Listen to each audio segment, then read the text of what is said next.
What's up, everyone? Let's begin with the questions of total income. Now, here I'm going to discuss two big questions. One is question number 2, and the second one is in relation to AMT. Now, first, we will focus on question number 2. Dr. Niranjana, a resident individual aged 60 years, point to be noted, my lord, aged 60 years, is running a clinic in Surat. Her income and expenditure account for the year ending 31st March 2022 is as under. Now, if you remember the PGBP chapter mein I had told you how to read the question and how to implement the provisions. ठीक है? Read the question. What were the steps? The first step was what? The first step was जो on the face of it जो जो दिख रहा है कि ये PGBP इनकम में नहीं आएगा, उधर ही तू मार्क करना चालू कर. ठीक है, आप लोग अभी पढ़ते हैं. एक्सपेंडिचर साइड पहले देखते हैं. मेडिसिन कंज्यूम्ड, ठीक है. Staff salary no problem, clinic consumables no problem, rent paid no problem, admin expenses no problem, amount paid to scientific research association approved under section 35. If you remember section number 35, scientific research के लिए अगर तूने donation दिया और contribution किया, not donation, contribution किया, then in that case you get 100% deduction. ठीक है. नेट प्रॉफिट दिया, नो प्रॉब्लम. ठीक है. क्रेडिट साइड पे, इनकम साइड पे आता है consultation and medical charges 58 lakh. ठीक है. इनकम टैक्स रिफंड, भाई इनकम टैक्स रिफंड आया है, इनकम टैक्स रिफंड आया है 5450. भाई इनकम टैक्स रिफंड है ना, मेरा ही पैसा वापस आ रहा है मुझे, तो why am I considering that under my income? So basically 5450 को पहले बाहर आउट करना पड़ेगा. चलो निकलो, चलो निकलो. कैन आई से 5450 निकलने के बाद मेरा इनकम कम हो जाएगा, मतलब मेरा अल्टीमेटली नेट प्रॉफिट भी कम हो जाएगा? Definitely yes. सो मैं पीजीबीपी इनकम से कितना माइनस करूंगा? ये माइनस करूंगा 5450, बिकॉज मेरा ये नेट प्रॉफिट बढ़ा दिया इसने मेरा. परफेक्ट. इनकम टैक्स रिफंड अभी उन्होंने नीचे लिखा है, उसमें से principal component is 5000 and interest is 450. दोस्त एक बात अच्छे से समझ, when I am getting a refund, if I'm getting a principal amount, can I say I paid excess and I got the same amount? So there is no income here. But what is the income? Income element is this. 450 rupees is my income element. तो ये definitely 450 taxable होगा, पर वो 450 किधर taxable होगा? Income from other sources में. कितना taxable होगा? सिर्फ और सिर्फ 450. I hope you have understood why I did not consider 5000 under IFOS. Because 5000 मैंने दिया था, वही मुझे वापस मिला है. बट 450 मैंने दिया नहीं था. वो 5000 दिया था ना, वो गवर्नमेंट ने मुझे लेट पे किया, इसीलिए government is giving me interest. तो गवर्नमेंट बोल रहा है बॉस इंटरेस्ट है, मेरा इनकम हो गया, तो मुझे उस पर टैक्स भरना पड़ेगा. And I have to include that under income from other sources. But मैं पीजीबीपी से कितना बाहर निकलूंगा? पूरा का पूरा 5450. कारण क्योंकि ये पीजीबीपी का कुछ है ही नहीं, क्योंकि ये पीजीबीपी का कुछ है ही नहीं. उसके बाद निकलने के बाद वी अंडरस्टूड कि 5000 इज प्रिंसिपल, 450 इज इंटरेस्ट, तो इंटरेस्ट कंपोनेंट इज आईएफओएस. ठीक है. Next, by dividend from units of UTI, of course this is also IFOS. तो इधर से मैं क्या करूंगा? नेट प्रॉफिट से माइनस करूंगा. By winning from game show on TV, net of TDS of 15000, ये पहले मैं माइनस करूंगा 35000. किससे माइनस करूंगा? मैं माइनस करूंगा मेरे पीजीबीपी के नेट प्रॉफिट से. उसके बाद मैं आईएफओएस में ऐड करूंगा. परफेक्ट है. उसके बाद बाय रेंट 27000. एग्जैक्टली ये रेंट क्या है हम लोग अभी थोड़े टाइम में देखेंगे. Now rent paid, rent paid किधर? नीचे देखो, rent paid includes, rent paid ऊपर देखो किधर है, क्या है देखो इधर. तो मैं क्या करूंगा? इधर एक डॉट करूंगा. Rent paid includes 30,000 paid by cheque towards the rent for her residential house in Surat. वाह बेटा, वाह बेटा, वाह. मतलब तू बिजनेस एक्सपेंडिचर में तेरे रेसिडेंशियल हाउस के रेंट का एक्सपेंडिचर क्लेम कर रहा है. ऐसा नहीं चलेगा. इसके लिए 30,000 क्या करेंगे हम? Add to net profit, add to net profit. बाद में है clinic equipments are, opening WDV दिया है 5 lakh and acquired during the year लिया है 2 लाख. बट इधर point to be noted is, इधर ओपनिंग डब्ल्यूडीवी एंड जो अक्वायर किया था वो 7/12/2021 को किया था. मतलब it is put to use for less than 180 days. कुछ घंटी बजा कि नहीं? डेफिनेटली इधर जो अभी क्या प्लांट एंड मशीनरी है, क्या इक्विपमेंट्स है, राइट? इक्विपमेंट्स मतलब प्लांट एंड मशीनरी, इसको 15% लगेगा एंड इसको 7.5% का मुझे डेप्रिसिएशन मिलेगा. ओके, ठीक है. सो कैन आई से इधर जो डेप्रिसिएशन दिया है, कुछ दिया है क्या? डेप्रिसिएशन कुछ दिया नहीं है. ठीक है, चलो. Okay, point number 3, rent received. अभी किधर है देखो, ढूंढो ढूंढो ढूंढो ढूंढो, इधर है. इधर मैं एक डॉट करके रखा, रेंट रिसीव्ड. ठीक है. Rent received relates to residential house property situated at Surat. अरे भाई, अगर वो रेसिडेंशियल हाउस प्रॉपर्टी का इनकम है, then why is it included in PGBP income, right? And that is why I will reduce it from my net profit and पूरा house property में ले लूंगा. परफेक्ट है दोस्त. ओके. ग्रॉस एनुअल वैल्यू 27 जो उधर हम लोग ने देखा, ठीक है. Municipal taxes of 2000 paid in December 2021 has been included in the administrative expenses. Can I say municipal taxes का I will get a deduction under income from house property?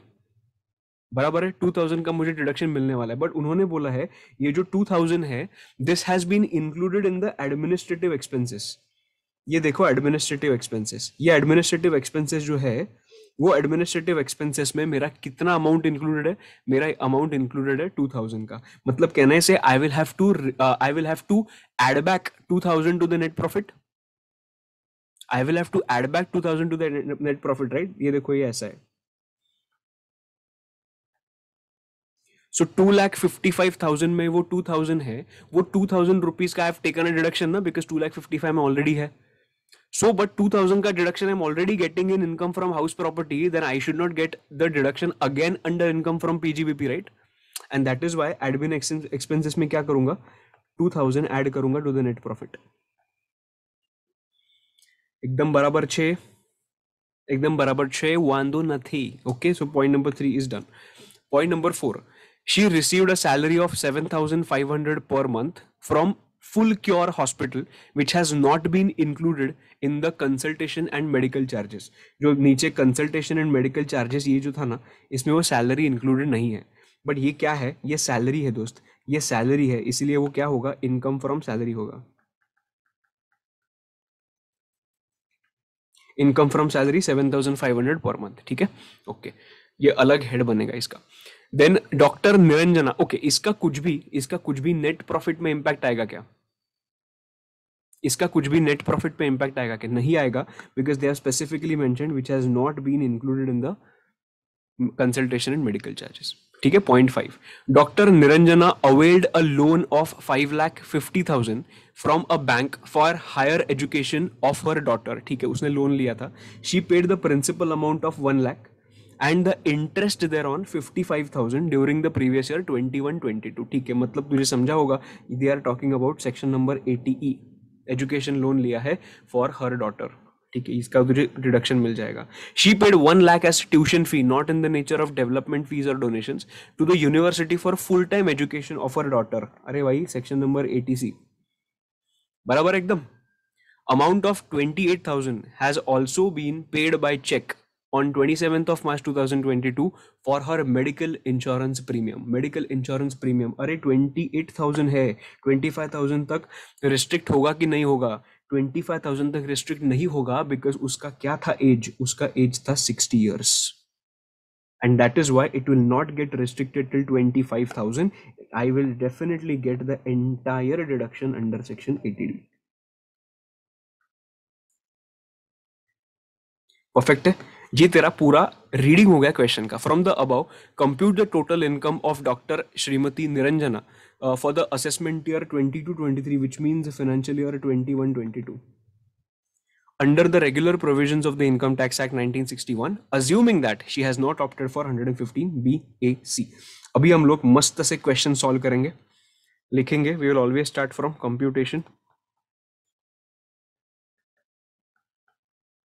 of total income.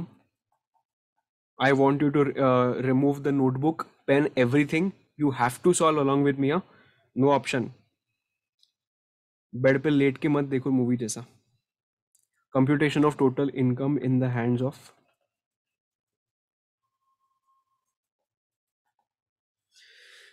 कौन है? निरंजना. क्या है नाम उसका? Niranjana.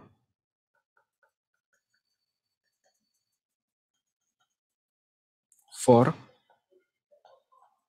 Financial year 21-22. उसके बाद line मारेंगे.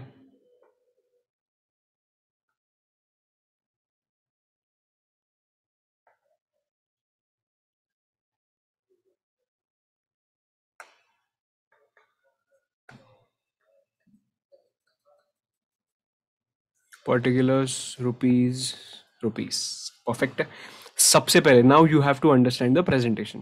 प्रेजेंटेशन कैसे करेंगे, ये पहले लिखेंगे कैप्स में, इनकम फ्रॉम सैलरीज, ऐसे मस्त नीचे एक लाइन लगाएंगे।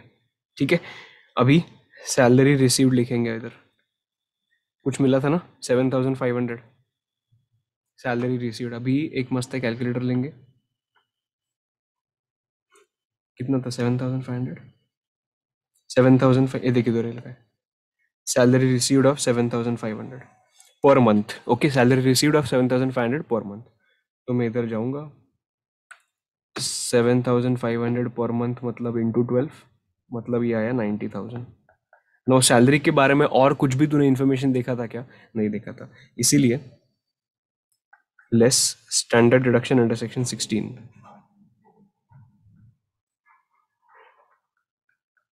कितना 50,000, दिस विल बी व्हाट 40,000। ये लिखेंगे हम आउटर कॉलम में। तुम लोग लिख रहे हो ना? ये हो गया फर्स्ट पॉइंट। इधर मैं लिखता हूँ सेकंड पॉइंट, इनकम, और कुछ नहीं है दोस्त सैलरी में। सो इधर लिखेंगे income from house property.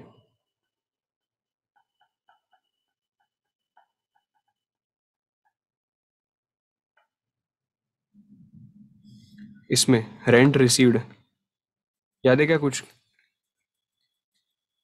Rent received था, पीजीबीपी के क्रेडिट साइड पे रेंट रिसीव्ड था 27,000 का, राइट? उन्होंने बाद में भी दिया था कि rent received gross annual value is 27,000, उन्होंने ऑलरेडी दे दिया था। तो हम लोग भी लिखेंगे डायरेक्टली ऐसे लिखते हैं, ग्रॉस एनुअल वैल्यू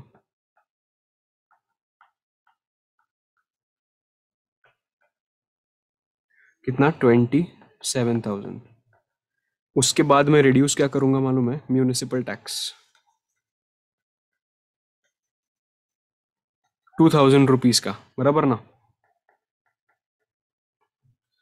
सो मुझे क्या मिलेगा? Net annual value. प्रेजेंटेशन पे ध्यान दो कैसे मैं कर रहा हूँ।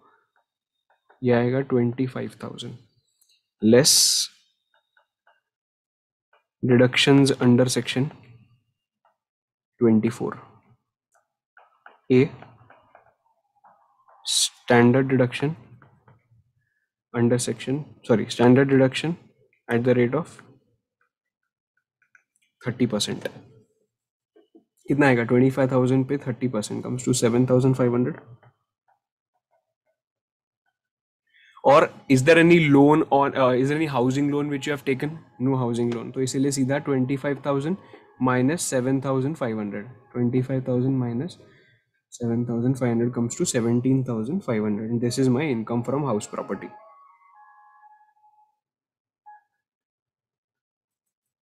Correct? Okay, then the third point is profits and gains from business or profession.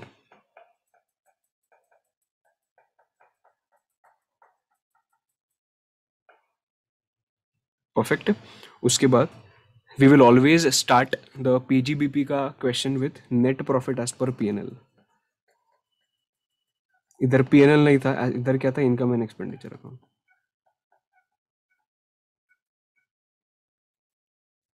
ये दोनों को पूरा लिखना है, मैं बहुत आलसी आदमी हूँ। Net profit as per income and expenditure account, account चलेगा ऐसे लिखा तो भी, बट एक्सपेंडिचर पूरा लिखना। अभी कितना आएगा? 4,40,400।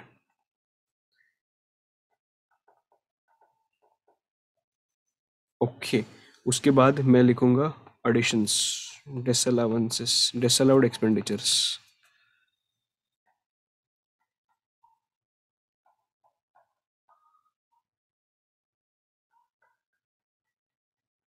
ओके, अभी we have to focus only on those expenditures जो हम लोग एड बैक करने वाले हैं। So again I will come to this point, rent paid में कुछ था क्या? अभी डॉट्स देख रहा हूँ मैं, डॉट्स में क्या है, 90,000 रुपीज। अब ये 90,000 रेंट पेड में किधर था, देख नीचे। Rent paid includes 30,000 paid by cheque towards the rent for her residential house. तो रेसिडेंशियल हाउस का 30,000 में ऐड करूंगा। Rent paid for residential house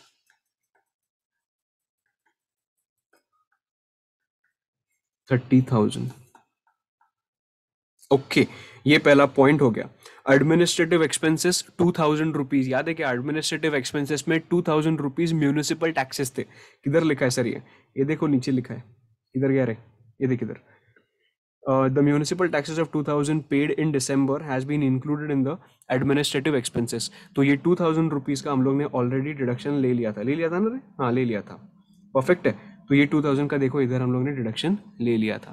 तो ऑफ कोर्स वो इधर फॉल अभी नहीं होना चाहिए 2,55,000 में, and that is why we are removing 2,000 from that. So can I say if I remove 2,000 from that, I have to add to the net profit.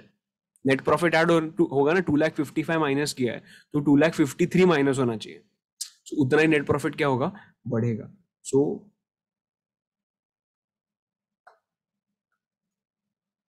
लिखूंगा मैं municipal taxes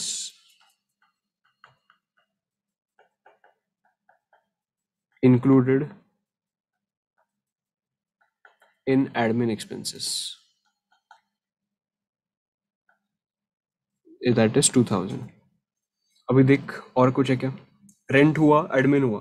right hand side पे आ जा, income tax refund हम लोग को सब कुछ less करना है। राइट जो इनकम साइड पे लिखा है वो अभी नीचे आता है। रेंट पेड इंक्लूड्स 30,000, ये हम लोग ने कर दिया। इक्विपमेंट्स का ये डेप्रिसिएशन है वो भी हम लोग को माइनस करना है, तो इसीलिए ये भी हम लोग ऐड में नहीं कंसिडर करेंगे। पॉइंट नंबर 3 में भी कुछ नहीं है, वो 2,000 का था, वो इफेक्ट हम लोग ने दे दिया था। सैलरी का जो पॉइंट था वो भी हम लोग ने कर दिया है, तो इसीलिए ये भी अभी कुछ भी फायदा इसका नहीं है। उसके बाद ये पूरा डिडक्शन है, ये डिडक्शन है, ये डिडक्शन है। कैन आई से एडिशन में सिर्फ इतना ही है, एडिशन में और कुछ भी नहीं आएगा। तो इसीलिए I will just go your and I will write 32,000। Correct, ये एडिशन थे, डिसअलाउंसेस। अभी मैं क्या करूंगा, minus, sorry, in minus expenses allowed as deduction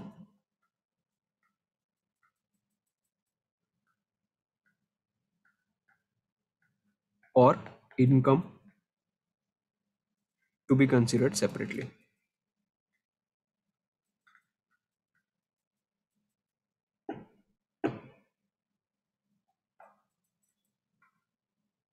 okay, अभी मुझे माइनस करना है, स्टार्ट करना है। माइनस में सबसे पहले मैं आऊंगा इनकम साइड पे। इनकम साइड पे I can see income tax refund. वो इनकम टैक्स रिफंड पूरा का पूरा 5450 निकाल दूंगा मैं।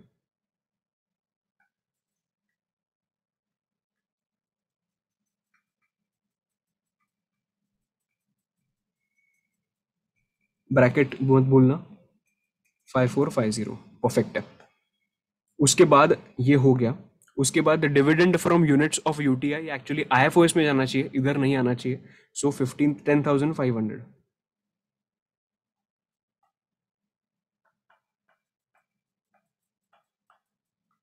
Income from UTI 10,500, perfect. उसके बाद वापस गया मैं इधर, winning from game show on TV, winning from game show on TV, वापस 35,000 में माइनस करूंगा।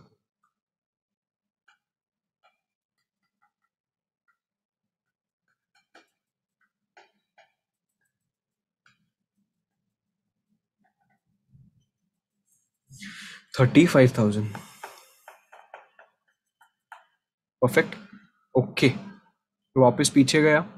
अभी क्या क्या मेरा करके हो गया, ये हुआ, ये हुआ, ये हुआ। अभी रेंट भी है, रेंट भी 27,000 ऑलरेडी ऐड करके रखा था, तो हम लोग को क्या करना पड़ेगा, रिड्यूस करना पड़ेगा। सो रेंट, बिकॉज हम लोग ने ऑलरेडी हाउस प्रॉपर्टी में कंसिडर कर दिया ना वो। Rent from house property,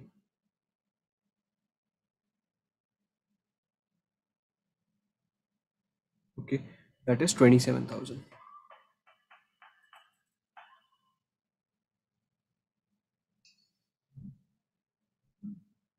okay, उसके बाद मुझे और क्या क्या रिड्यूस करना है ये देख। ये ऊपर तो कुछ नहीं है, उसके बाद मैं इधर आऊंगा। क्लिनिक इक्विपमेंट्स में इफ यू रिमेंबर हम लोग को एक डेप्रिसिएशन कंप्यूट करना है, तो हम लोग इधर जाएंगे और लिखेंगे depreciation as per the act.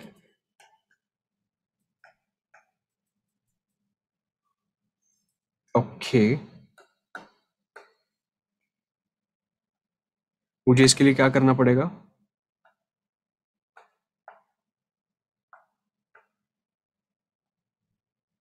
अरे यार,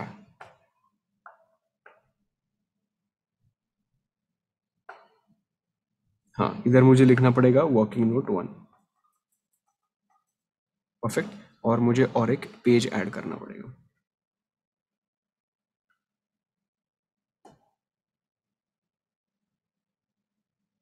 मैं थोड़ा नीचे लिखूंगा working note number 1, calculation of depreciation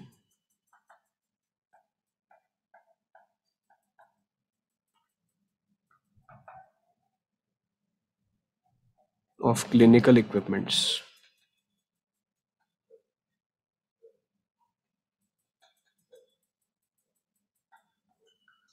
okay, now क्या दिया है देख।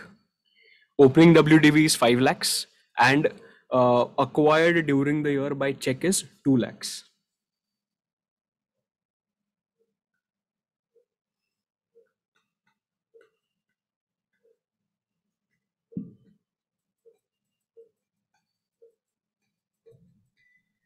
ना 5 lakhs, ना 5 lakhs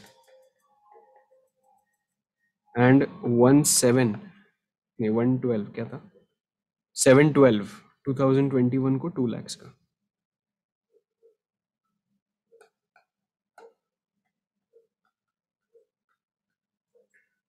asset purchased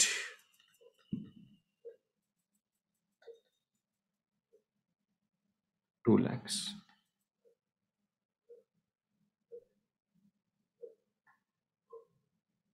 as per section 32 if the asset is put to use for less than 180 days, assessee is eligible for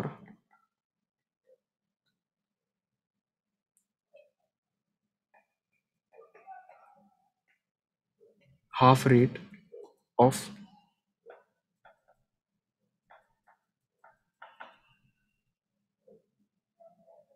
depreciation,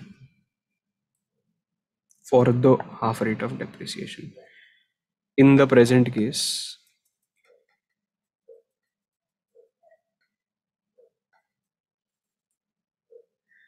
the additional asset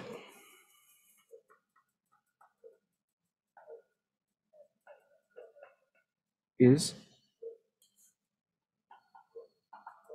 put to use on 7/12/2021. Thus, assessee is eligible for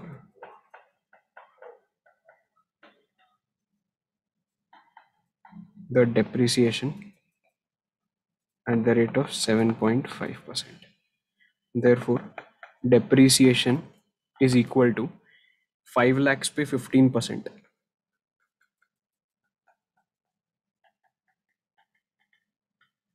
plus 2 lakhs पे 7.5%.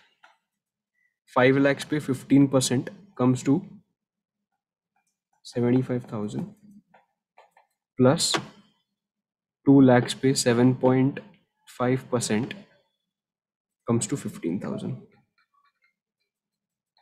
So basically total depreciation comes to 90,000 rupees. Okay, now I will go back to depreciation and I will write 90,000. एकदम चकाचक. Okay, तो मेरा point number 2 भी हुआ। Point number 3 में और कुछ नहीं करना है, पॉइंट नंबर 4 में कुछ नहीं करना है, बस that's it. I think reductions में रिड्यूस जो करना है उसमें इतना ही है। अभी एक बार इधर तक देखते, इनकम फ्रॉम सैलरी 40,000 परफेक्ट आया है, and income from house property 17,500 perfect आया है। ओके, उसके बाद इनकम फ्रॉम प्रोफेशन जो पीजीबीपी है, वी स्टार्टेड विथ 4,40,400 जो अपना नेट प्रॉफिट था। उसके बाद पहले उन्होंने लेस किया है, तो लेस में क्या क्या, 27, 10,500, 35,000 एंड 5,450। अभी देखते हैं हम लोग ने बराबर किया क्या। 5,450, 10,500, 35,000 एंड 27,000। 27,000 किधर उन्होंने माइनस किया है क्या, क्यों नहीं किया है, किया है। 27, 10,500, 35,000 and income tax refund of 5,450। अभी उन्होंने डेप्रिसिएशन जो कंप्यूट किया है वो इधर अलग से कंप्यूट किया है, दैट इज 90,000 रुपीज, बराबर, वो भी हम लोग को बराबर आया है। Okay, this amount comes to 2,70,450। एक बार हम लोग रिकन्फर्म करेंगे। 5,450 प्लस 10,500 प्लस 35,000 प्लस 27,000 प्लस 90,000, 167,950।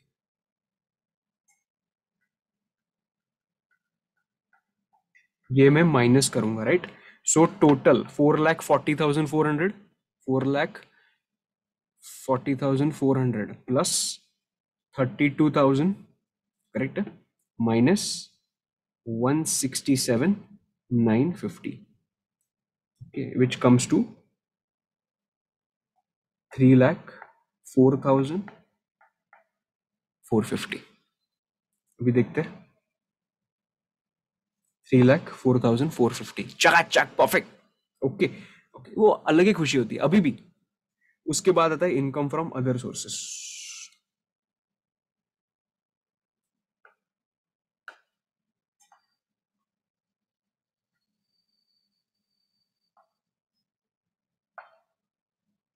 ये आया, अभी कैपिटल गेन कुछ है नहीं ना इसके लिए।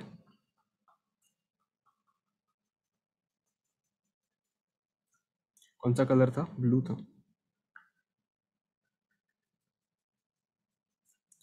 इनकम फ्रॉम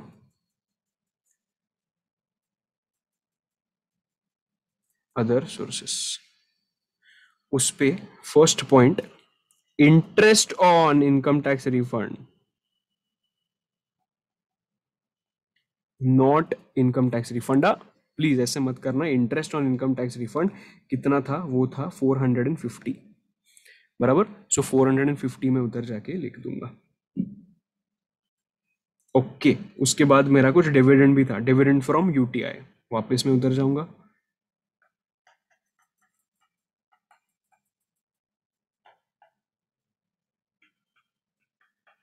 कितना था रे, डिविडेंड फ्रॉम यूटीआई से माइनस किया था ना उन्होंने, 10,500।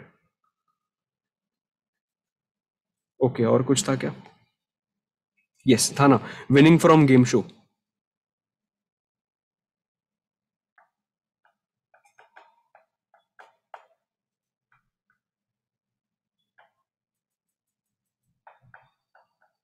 अभी एक मिनट में रुकता हूं।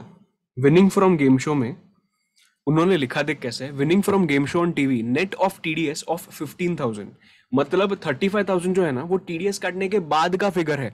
सी, whenever I consider my income, I have to consider my income on gross basis and not net basis, and that's why I will reduce 35,000, आई विल reduce 35,000 from PGBP, but I will include total 50,000 in my income from other sources। Income from other source में मुझे total gross figure डालना पड़ता है। कभी भी याद रखना, इनकम जब भी कंसिडर करोगे तभी ग्रॉस फिगर कंसिडर करना मत भूलना। So that is why your it will not be 35,000, it will be what, 50,000। Perfect. Anything else, anything else, IFOS, I think we are good. और कुछ नहीं है। सो टोटल मुझे बता दोस्त कितना आया तेरा IFOS 60,950.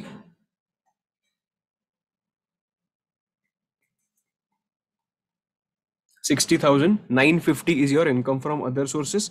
And if I just do it like this, I will write gross total income. कितना आएगा ग्रॉस टोटल इनकम? फर्स्ट आएगा 40,000 प्लस 17,500 प्लस 304,450 प्लस 60,950, 4,22,900. मैं रिड्यूस करूंगा चैप्टर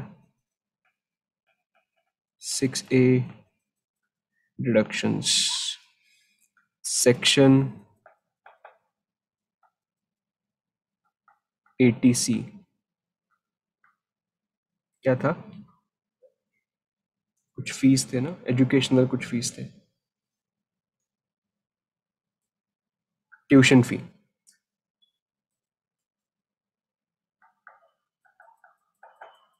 ₹1,00,000. उसके बाद था section 80D,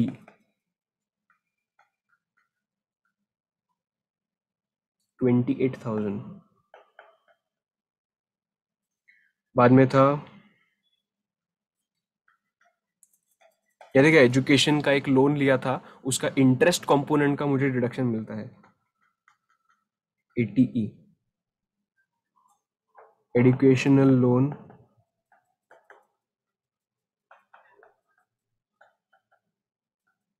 taken for daughter. Okay, इसका उसका इंटरेस्ट कितना था? सी, ये अपना पॉइंट पूरा हो गया 28,000 का. 1,00,000 का भी ट्यूशन फी पूरा हो गया. उसके बाद मैं इधर हूँ एजुकेशनल लोन पे. एजुकेशनल लोन पे she paid in principle of 1,00,000 and interest of 55,000. And that's why I will go back and I will write 55,000, and then I will get the figure of 1,00,000 plus 28,000, sorry, 1,00,000 plus 28,000 plus 55,000, वो आएगा 1,83,000. ये क्या है? Deductions है. So if I have these deductions, then my net total income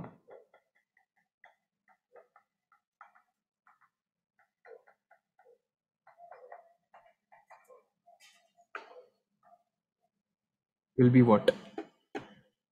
4,22,900. So it will be 2,39,900. This should be your net total income. 2,39,900. Yeah! इतना खुशी होता है ना. तुम लोग को याद है क्या, 11th स्टैंडर्ड में या 12th स्टैंडर्ड में, एक्चुअली सब एग्जाम्स में जैसे बैलेंस शीट टैली होने के बाद जो खुशी मिलता है ना, वैसे टैक्सेशन में टोटल इनकम का सम टैली होने के बाद खुशी मिलता है. तू स्टूडेंट हो, तू प्रोफेसर हो, कोई भी हो, टैक्स ही ऐसा सब्जेक्ट है ना, ये there is a possibility that तेरा सिली मिस्टेक्स हो सकते हैं ये टैक्स में. मतलब ये तो सिर्फ स्टूडेंट का नहीं, स्टूडेंट का तो होता ही है सिली मिस्टेक, बट प्रोफेसर्स का भी हो सकता है. अरे वी आर ऑल्सो ह्यूमंस रहे, मतलब हम लोग का मिस्टेक्स हो सकते हैं. So, कभी कभी ऐसा होता है कि मिस्टेक्स होते हैं, पर एकदम ऐसे परफेक्ट आंसर है ना, जो खुशी मिलता है ना, ये एक नंबर. ठीक है, ओके. सो ये तेरा आंसर था of question number 2. If you want to take a photo of this, you can take a photo of this. एक मिनट, थोड़ा ना ये स्ट्रेट कर दो मेरे को, एक मिनट. हाँ, अभी सब कुछ दिखेगा. इसका एक बार फोटो ले ले.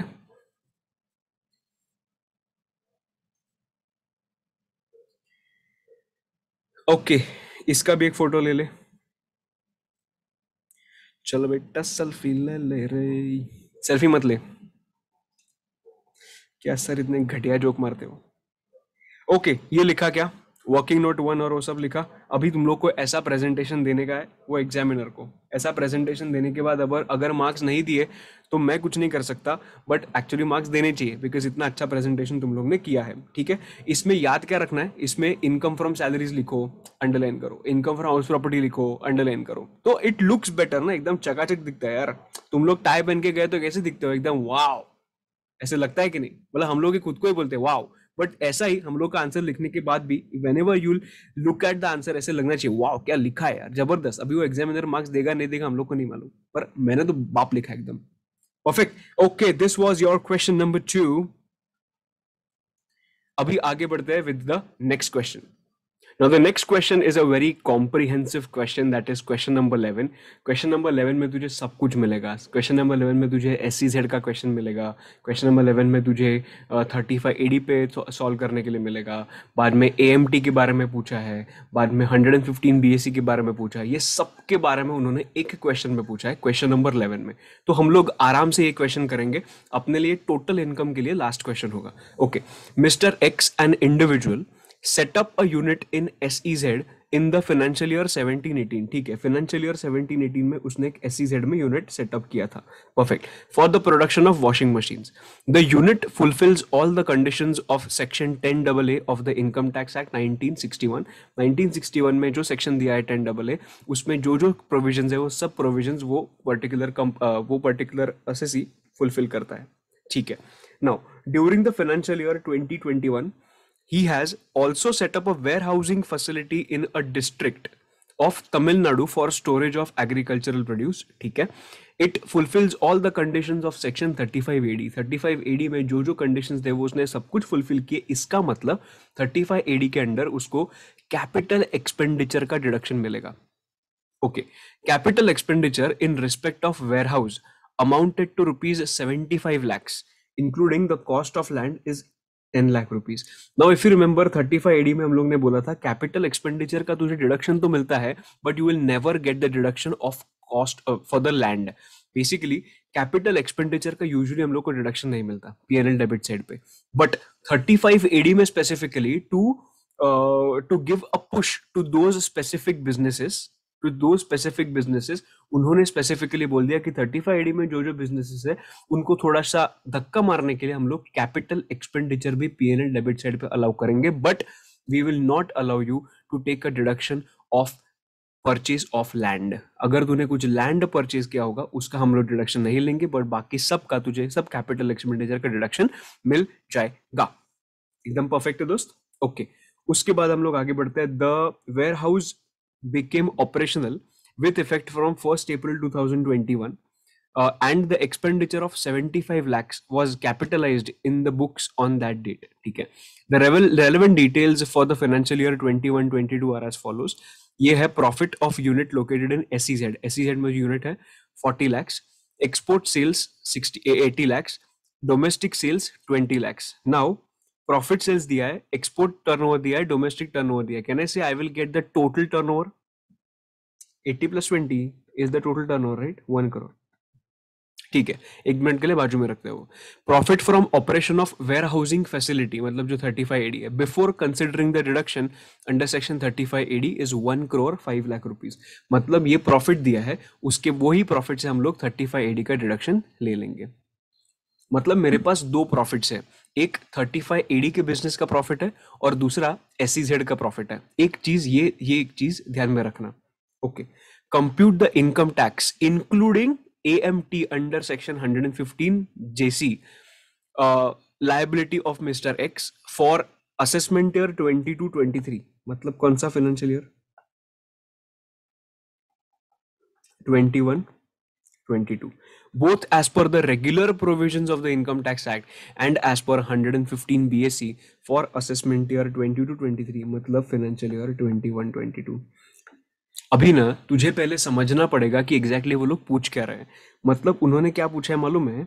उन्होंने पूछा है पहले तो नॉर्मल प्रोविजंस।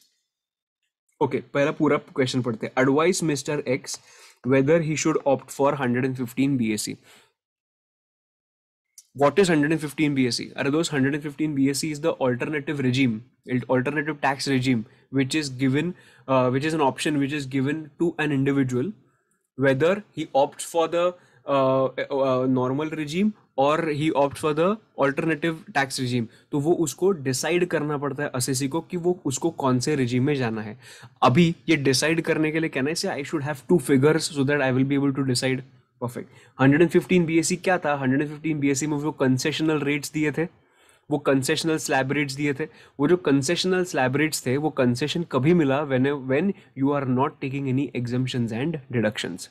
बराबर है. तो हम लोग को क्या कंपेयर करना पड़ेगा? पहले नॉर्मल प्रोविजन के हिसाब से मुझे एक टैक्स निकालना पड़ेगा. ओके. एंड 115 बीएसी के हिसाब से एक टैक्स निकालना पड़ेगा और ये मुझे दोनों कंपेयर करने पड़ेंगे. बट नॉर्मल प्रोविजन में भी there can be two types of taxes.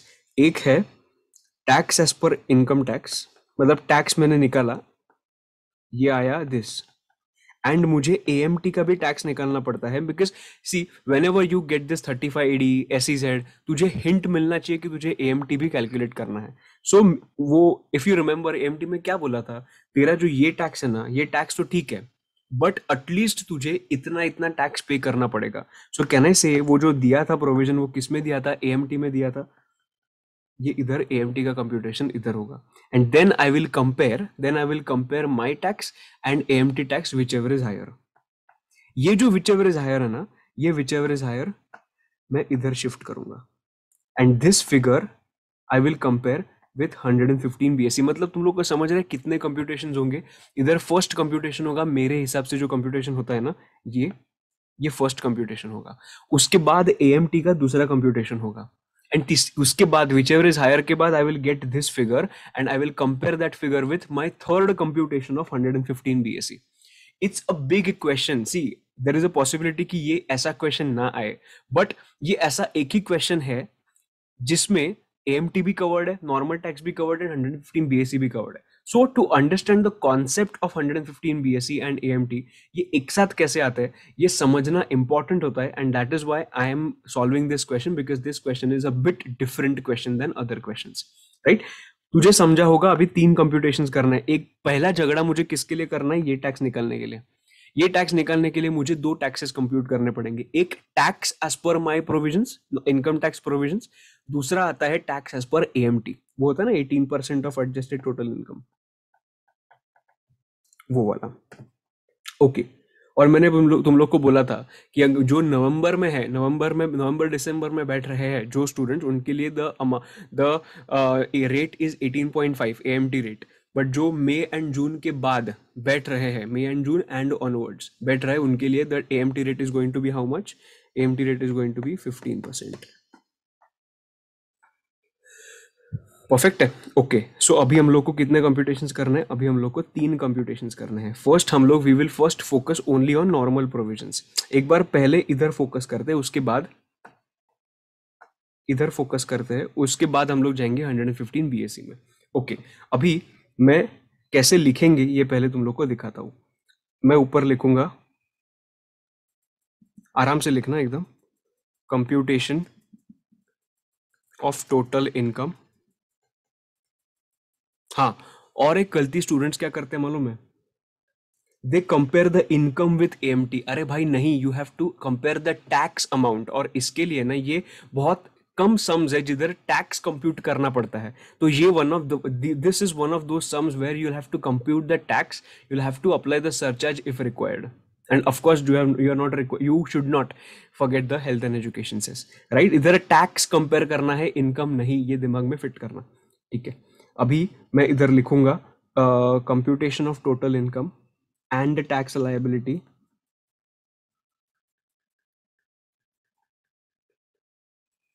liability as per the normal provisions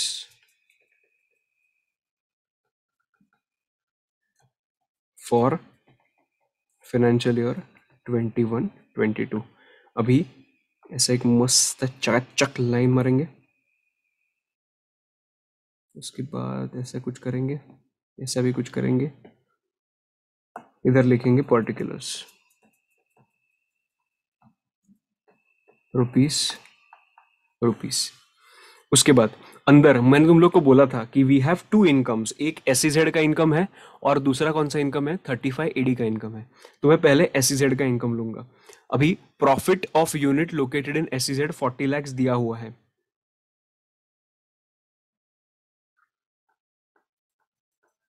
अभी मैं इधर लिखूंगा इनकम फ्रॉम बिजनेस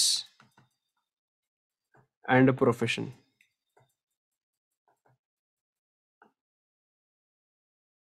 पहले profit from SEZ unit 40 lakh.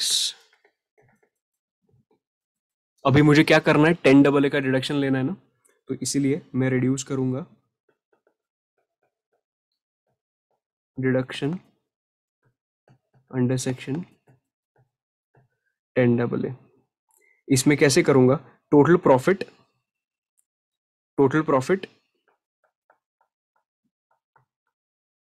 Into, okay मैं ऐसे पहले लिखता हूं कि क्या है ये, total profit from SEZ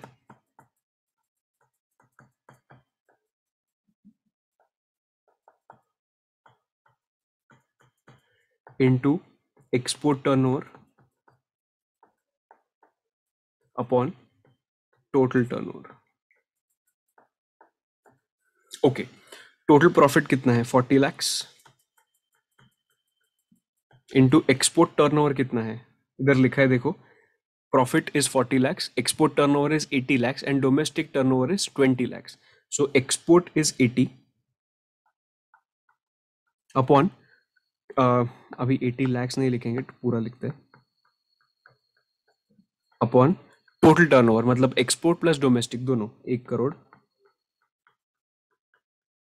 perfect है। अभी how much amount, so this is what, this is the total deduction, this is the total deduction. अभी क्या करूंगा मैं, 40 lakhs into, can I say 80%, this is 80% only, 40 lakhs into 80% comes to 32 lakhs। मतलब ये 32 lakhs का मुझे क्या मिलेगा, this will become my eligible deduction and I will reduce this much.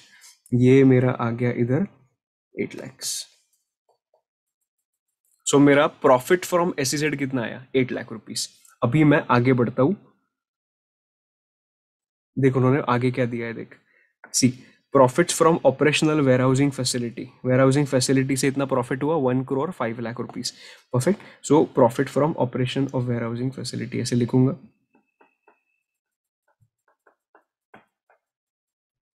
Profits from, क्या था, operation of warehousing, operation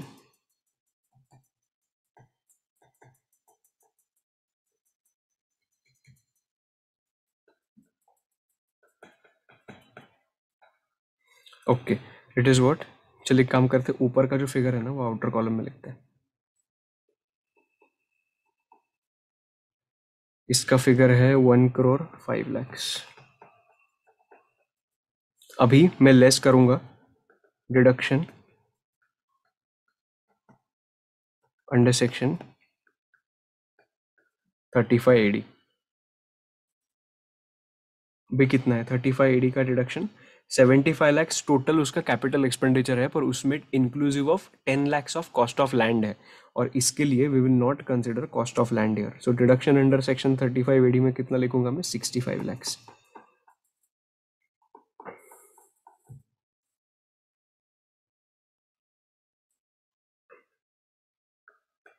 section 35 AD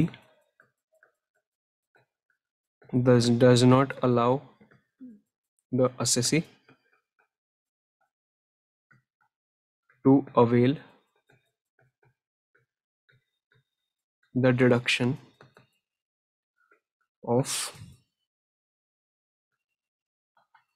cost of land purchased। ठीक है, इसीलिए 65 lakhs हुआ।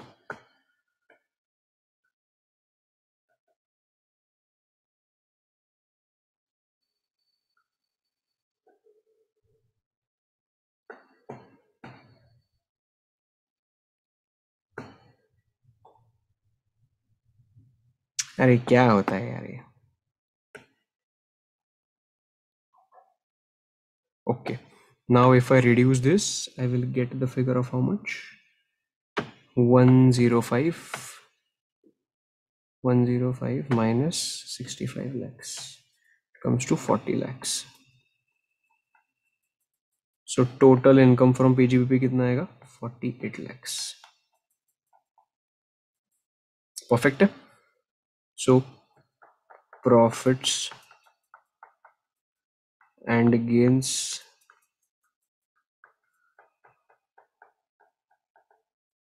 from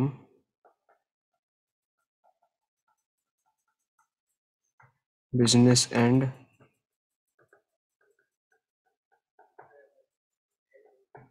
profession is this much. Now computation of tax liability.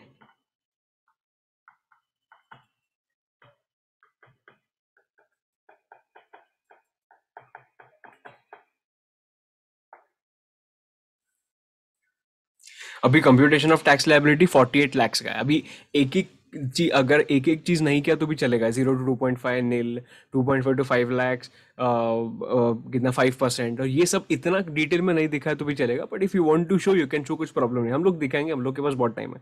ठीक है. तो 0 to 2.5 lakhs, 5%, कितना, सॉरी सॉरी सॉरी, क्या कर रहा है रे भाई, वही वही वही, कितना आएगा नील. उसके बाद है 5 lakhs to 2.5 lakhs to 5 lakhs. 5% कितना आएगा? 12,500. 5 lakhs टू 10 lakhs कितना आएगा? 20% कितना? 1 lakh. उसके बाद 10 lakhs टू 48 lakhs कितना आएगा? 30%. तो कैसे कंप्यूट करेंगे? 48 lakhs minus 10 lakhs, 38 lakhs into 30%. 11 lakhs 40,000. अभी टोटल करो. 11 lakhs 40,000 plus 1 lakh plus 12,500. I will get the figure of 12,52,500. Will there be any surcharge to this? There will not be any surcharge because the amount is not exceeding 50 lakh rupees, right? तो मैं पहले इसमें क्या add करूंगा? 4% of health and education cess. Education cess कितना आता है? 0.04 comes to 50,100. So total कितना आएगा? 50,100. टोटल आएगा 13,02,600. 13,02,600 is the total tax liability.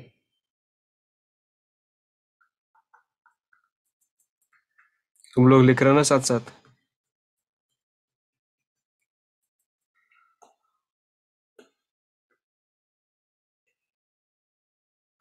13,02,600. Okay, see, this is perfect. 13,02,600. Now हम लोग ने अभी क्या कंप्यूट किया? अभी हम लोग ने ये टैक्स कंप्यूट किया, बराबर है. अभी मुझे क्या करना है? अभी मुझे कंप्यूट करना है एज पर AMT. ओके, तो अभी मैं क्या करूंगा? ये तो मेरा पेज पूरा फुल हो गया है. अभी I will go your computation of total income and tax liability as per the provisions of AMT under section 115 GC. Okay, उसके बाद एक लाइन मारो इधर.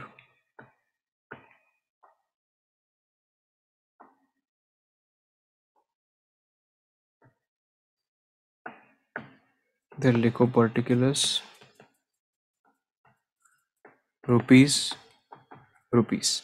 नाउ ये जो एएमटी का कंप्यूटेशन होता है, एएमटी के कंप्यूटेशन में कुछ भी फर्क नहीं होता है, कुछ भी अलग नहीं होता है। एएमटी के कंप्यूटेशन में हम लोग जो नॉर्मल कंप्यूटेशन करते हैं ना, उसमें वो लोग बोलते हैं कि इतना कंप्यूटेशन करने के बाद थोड़ी चीजें तुम लोग ऐड बैक करो, because you have already taken a reduction of that, and we don't want you to take a reduction of those particular expenditures under EMT.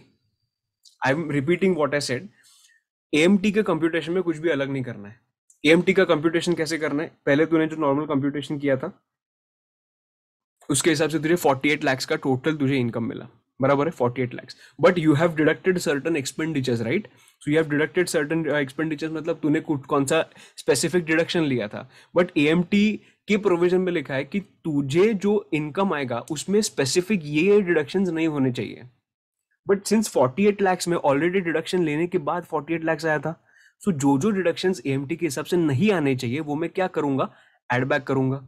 तीन डिडक्शंस एड बैक होते हैं। एक फर्स्ट डिडक्शन कौन सा है, जो 10 AA का डिडक्शन है, वो एड बैक होगा, वो हमारे पास है 32 lakhs का, देखना 32 lakhs का है, वो मैं एड बैक करूंगा 48 lakhs में, बराबर। उसके बाद मेरे पास 35 AD का जो डिडक्शन है वो एड बैक होगा, और उसके बाद और एक है जो इनकम बेस्ड डिडक्शन है, बट ये हमारे पास इधर है ही नहीं, और इसीलिए वो ऐड होने का तो सवाल ही नहीं है, तो हम लोग जो है उतना ऐड करते हैं।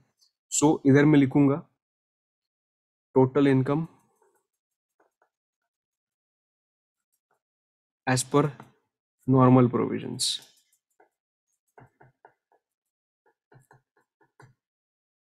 कितना आएगा, 48 lakhs plus deduction claimed under section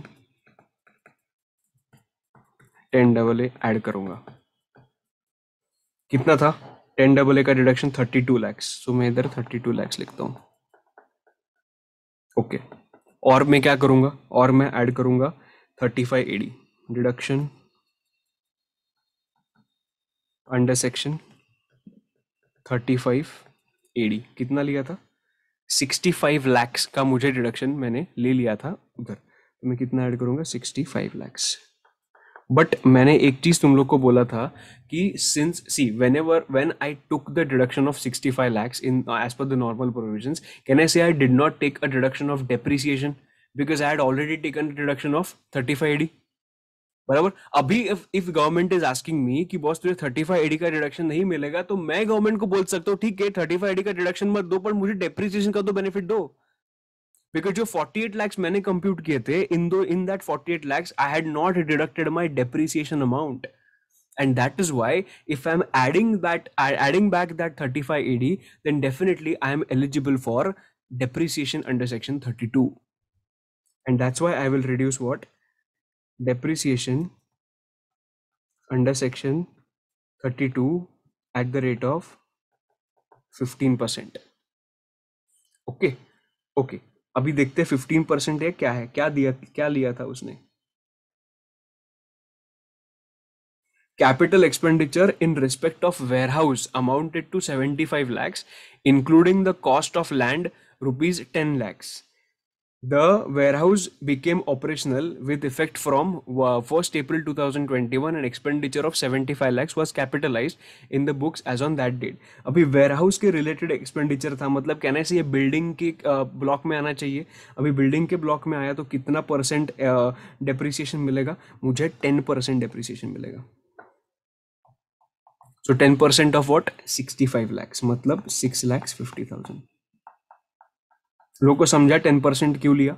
so मैं डेप्रिसिएशन माइनस करूंगा 10% का, सो मेरा टोटल कितना आया, 32 lakhs, सॉरी अपन normal 32 lakhs plus 65 lakhs minus 6,50,000 comes to 90,50,000। एक मिनट, हाँ 90,50,000।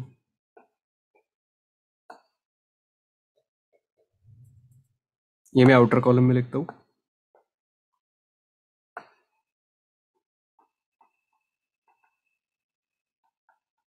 and if I add this, then I will get adjusted total income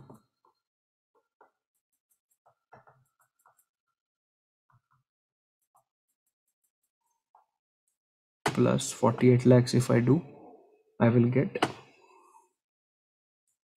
1 crore 38 lakhs 50,000.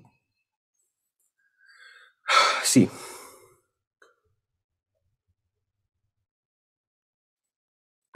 1,38,50,000 एकदम बराबर. ओके, अभी I will compute the tax. Now tax as per section 115 JC at the rate of 18.5%. जिनका exam नवंबर दिसंबर में है उनके लिए it is 18.5%. जिनका exam मई 2023 onwards जिनका एग्जाम है उनके लिए it is 15%. Okay, I think मैंने पहले गलती से मई 22 एंड जून 22 ऑनवर्ड्स बोला था. मई 22 जून 22 नहीं, मई 23 एंड जून 23 वो एग्जाम्स और उसके आगे के कौन सा भी एग्जाम्स होंगे तो उसके लिए 15% एप्लीकेबल होगा. बट अभी for this example I am taking 18.5%. Okay, और जो नवंबर दिसंबर में दे रहा है उनके लिए 18.5 ही है. एंड जो नेक्स्ट ईयर के मई और जून में दे रहे हैं एग्जाम उनके लिए इट इज 15%. ओके, ठीक है. अभी tax as per 115 JC at the rate of 18.5%, 0.185 comes to 25 lakhs 62,250. But since the amount is more than 1 crore rupees, definitely वो इंडिविजुअल है तो उसको सरचार्ज भी एप्लीकेबल होगा. तो मैं इधर क्या ऐड करूंगा, surcharge at the rate of 15%. अभी 2562 पे अगर मैंने 15% किया तो कितना आता है, 3,84,338. and if I add this 3,84,338,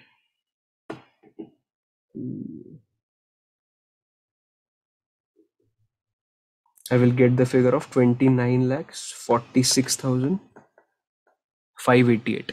अभी इधर तेरा पिक्चर खत्म हुआ नहीं अब तक, मुझे और क्या ऐड करना है, health and education cess plus 4% of health and education cess. अभी इस पे 0.04 अगर मैंने कंप्यूट किया इट कम्स टू 1,17,864. और ये कंप्यूट करने के बाद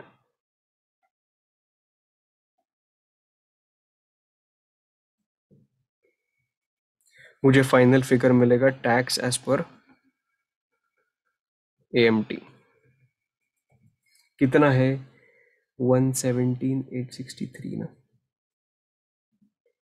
okay,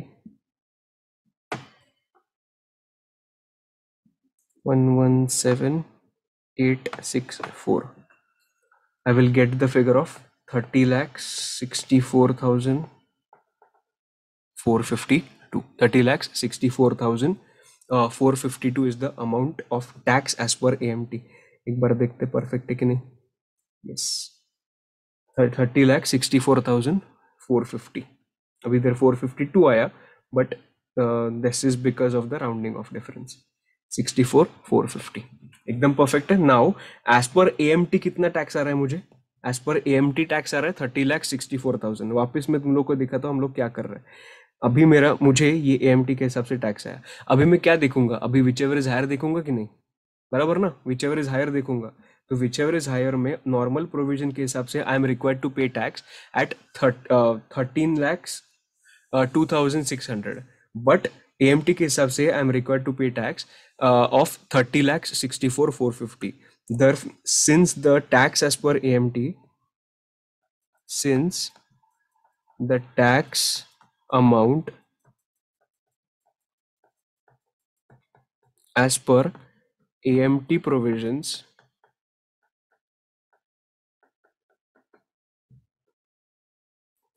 is higher than the normal provisions,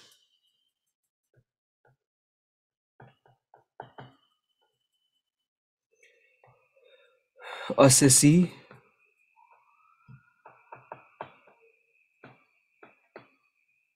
is required to pay tax as per AMT, that is rupees 30,64,452. Okay अभी मुझे कंपैरिजन पर्पस के लिए मुझे देखना है कि ये 115 BSc मेरे लिए बेनिफिशियल है या नहीं है. ओके अगर 115 BSc मेरे लिए बेनिफिशियल है तो मैं 115 BSc के रेट्स यूज करूंगा, पर नॉर्मल प्रोविजन बेनिफिशियल है तो मैं नॉर्मल प्रोविजन अप्लाई करूंगा. अभी उसके लिए वापस मुझे कंप्यूटेशन करना पड़ेगा. I know it is a bit long question. ऐसा सीधा उठ के क्वेश्चन आना डिफिकल्ट है, मतलब ये प्रैक्टिस होना तो इम्पोर्टेंट है ही ये क्वेश्चन का, बिकॉज ये क्वेश्चन बहुत इंपॉर्टेंट है. Because otherwise you will have only theoretical knowledge about 115 BSc SEZ AMT.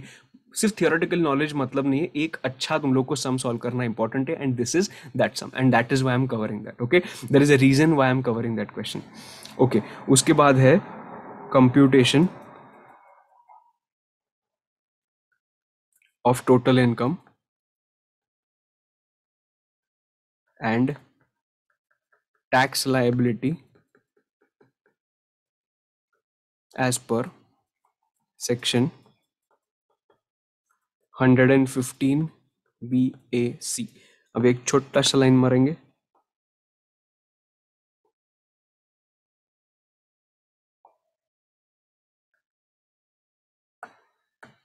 इधर लिखेंगे पर्टिकुलर्स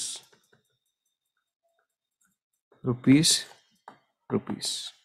ओके इधर नाउ 115 BSc में क्या था, 115 BSc में ना बाकी कुछ भी फर्क नहीं था. सिर्फ उन्होंने क्या बोला था, we will give you the concessional tax rates.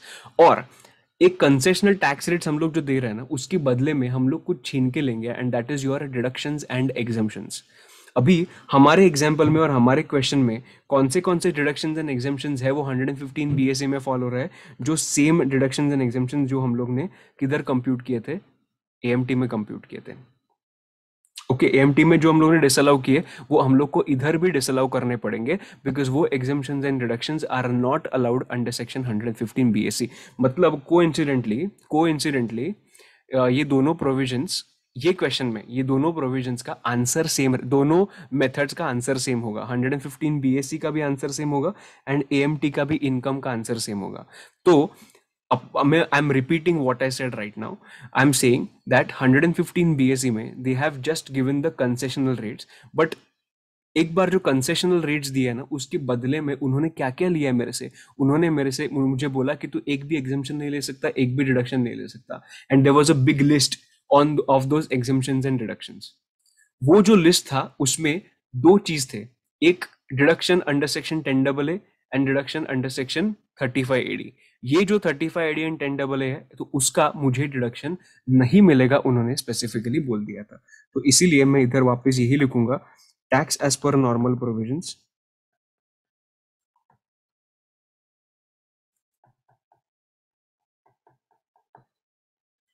कितना था, सॉरी टैक्स नहीं income, sorry income as per normal provisions कितना था, 48 lakhs plus deduction under section 10AA, ये भी मुझे अलाउड नहीं था, so I will add 32 lakhs. Same करूंगा रे कंप्यूटेशन में, plus deduction under section 35AD, इसका भी मुझे डिडक्शन नहीं मिलता था, 65 lakhs less again same logic, depreciation under section 32 is allowable at the rate of 10%, which means 6,50,000. If I reduce this, I will get the figure of 90,50,000.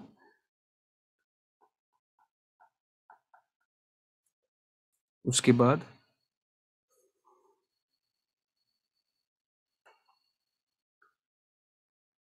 total income.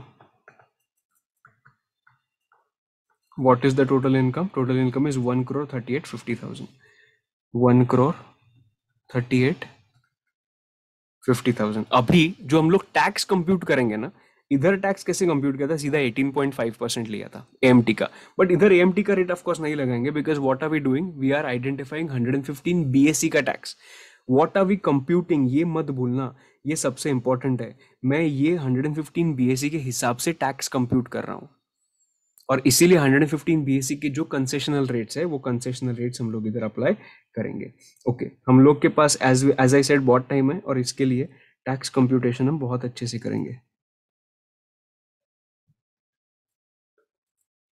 0 to 2.5 lakhs nil, 2.5 lakhs to 5 lakhs, it is 5%, so it will become 12,500. 5 lakhs to 7.5 lakhs, it is 10%, so it is 25,000. 7.5 lakhs to 10 lakhs, it is 15%, so 2,50,000 into 15% if I do, it will become 37,500. Perfect है। 10 lakhs to 12.5 lakhs पे it is 20%, so 2,50,000 पे 20% comes to rupees 50,000। उसके बाद 12.5 lakhs to 15 lakhs पे 25%, तो ये कितना आएगा, 2,50,000 पे 0.25 comes to 62,500, and 15 lakhs to ये कितना अमाउंट है, 1,38,50,000, 1,38,50,000 पे 30%, ये कितना आएगा, सो 1,38,50,000 minus 15 lakhs, right? 1,38,50,000 minus 15 lakhs into 0.3%, 0.30, मतलब 30% कंप्यूट करेंगे, so it will B 37 lakhs 0,5,000। Total tax कितना आया, 37 lakhs 0,5,000 plus 62,500 plus 50,000 plus 37,500 plus 25,000 plus 12,500. It will come to 38 lakhs 92,500.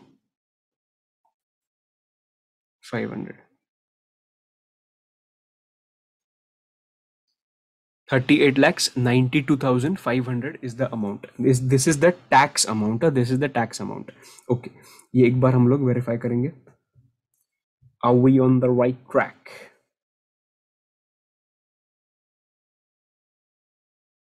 Yes, it is 38 lakhs 92,500. Perfect.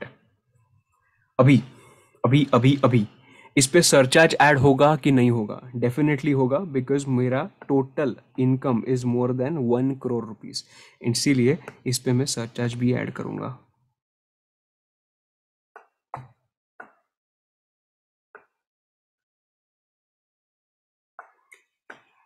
Plus surcharge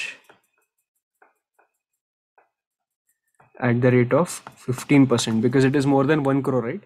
So 38 lakhs 92,500 into 15% if I do, I will get the figure of 5,83,875. If I add this,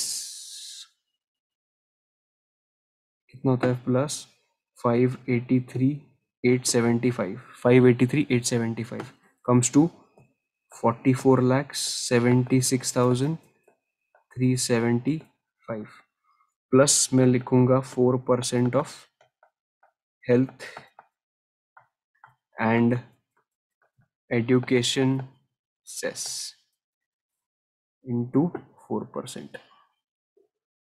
comes to 1,79,055. So if I add everything,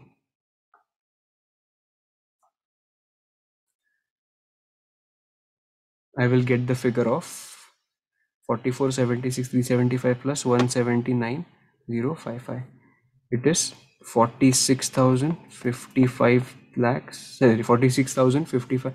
46 lakhs 55,430. This is tax as per section 115 BAC. अभी compare करने के लिए मेरे पास दो tax rates हैं. एक है tax as per normal provisions,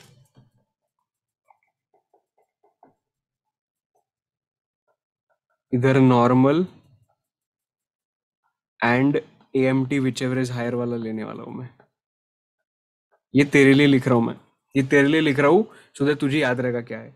क्या था इधर हम लोग ने बोला था ना, नीचे लिखा था इट इज 30,64,452. मुझे नॉर्मल प्रोविजन के हिसाब से 30,64,452 का पेमेंट करना पड़ेगा. कितना? 30 लाख क्या था? 64,452.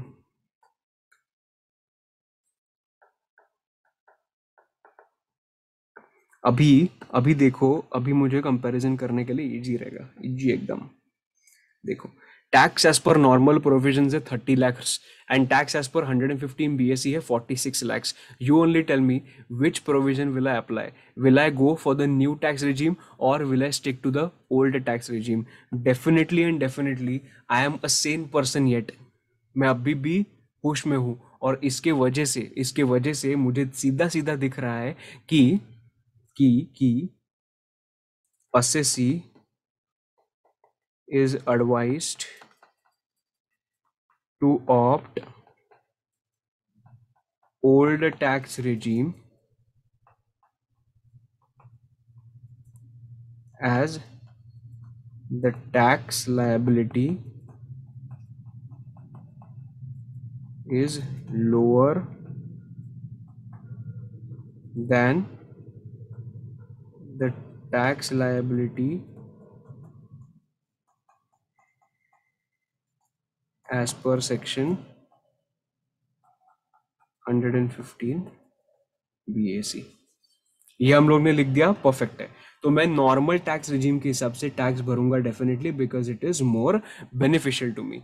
अभी मुझे एक हमारा एक्चुअली पूरा का पूरा क्वेश्चन सॉल्व करके हो गया है, बट मुझे एक चीज इधर डिस्कस करना है. इधर I am paying more tax as per AMT, right? Because as per normal provision का बात कर रहा हूं मैं. नॉर्मल प्रोविजन में हम लोग ने दो चीज कंपेयर किया, tax as per AMT compare किया versus tax as per normal tax liability, tax as per normal provision. Normal provision का टैक्स कितना आता है? 13,02,600. AMT का टैक्स कितना आता है? 30,64,452. मतलब can I say I am paying more tax as per AMT? Yes, and definitely I am going to get the AMT credit. Definitely इसके वजह से I am going to get the AMT credit since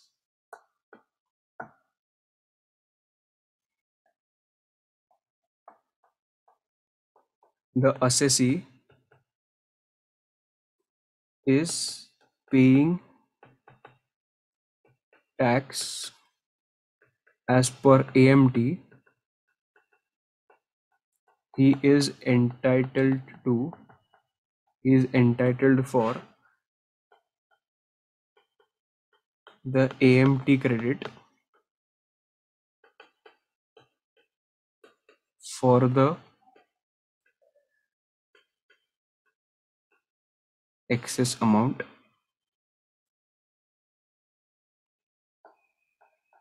which he would pay as compared to normal provisions of the act. एकदम correct है. तो उसके पास AMT credit कितना होगा? 30,64,452 minus 13,02,600.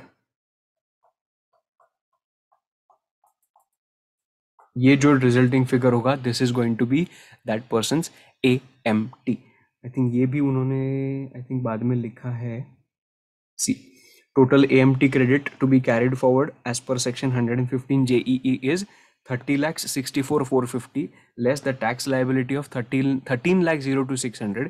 You will get the figure of 17,61,850. तो इधर लिख देता हूं मैं 17,61,850. 17,61,850 50. This is what, this is your AMT credit. ये तुझे कब किधर लिखना है, ये तुझे एंड में लिखना है, ये तुझे इधर एंड में लिखना है. एंड एक चीज 115 बीएससी में, 115 बीएससी में एएमटी का प्रोविजंस एप्लीकेबल नहीं होते, उसका भी तुझे एक नोट लिखना है. तो एक लास्ट वाला एक नोट लिखते हैं हम, लास्ट वाला. सो अपना कंप्लीशन पर्पस के लिए मुझे लिखना है नोट. किधर लिखो नोट, जगह नहीं है यार, एक ही छोटा सा नोट है.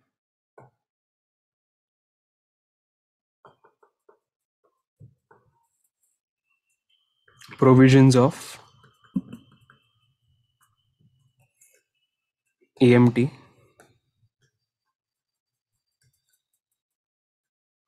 would not be applicable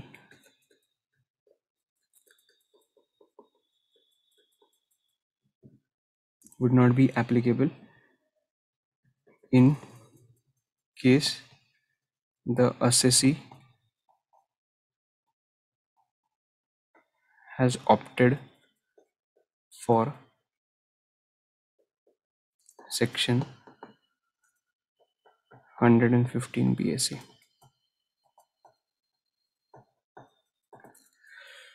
एकदम मस्त है, एकदम चकाचक है. Okay great.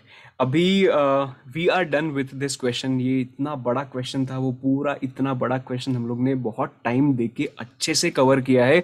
मैं उम्मीद करता हूँ कि सबको ये एकदम अच्छे से समझा होगा. तो एक बार आपने अगर नहीं लिखा होगा तो प्लीज़ ये लिख लो. Please if you have not written, please take a screenshot. You can pause, you can do whatever you want to do man, but ये तुम्हारे नोटबुक में आना चाहिए. सो ये इसका एक बार स्क्रीनशॉट ले लो. I will give you a minute.